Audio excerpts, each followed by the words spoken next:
पहली गलती जो बच्चों की होती है वो तथ्य रटना शुरू कर देते हैं।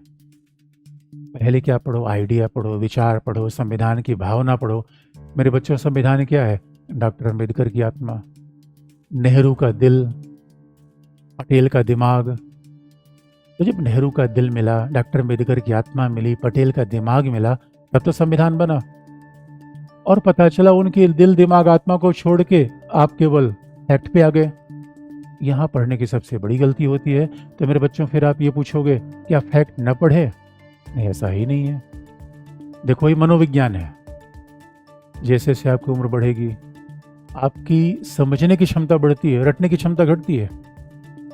ये मानव मनोविज्ञान समझ लो।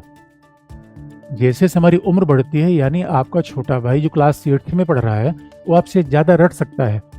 लेकिन अगर आप बीए में पढ़ रहे हो, बीए पास कर गए हो, बीएससी पास कर गए हो, आप रट नहीं सकते। अरे, समझ की क्षमता बढ़ती है। हम जितना समझ सकते हैं, हमारा छोटा भाई नहीं समझ सकता। मैं जितना समझ सकता हूँ स्वाभाविक रूप में, हो सकता है एक बच्चा नहीं समझ सकता। इसलिए पहली गलती होती है, पहले में मेंस पढ़ना चाहिए। इस एग्जाम की समस्या यहीं शुरू होती है। अब चूंकि पीटी एग्जाम पहले आता है, सारे बच्चे पीटी पास करना शुरू कर देते हैं। और मेरे बच्चों, यूपीएससी में अगर मेंस अच्छे से पढ़ोगे, पीटी भी पास हो जाएगा। क्योंकि जरा सोच के देख लो, प्रारंभिक परीक्षा जो ऑब्जेक्टिव होती है और मेंस की परीक्षा में गैप अभी तो आईएएस एग्जाम में 2-2.5 महीने दे रहा है। तो मान लिया आपने बहुत सारे तथ्य रट के पीटी पास ही कर गए, अल्टीमेट रिजल्ट तो कुछ नहीं होगा।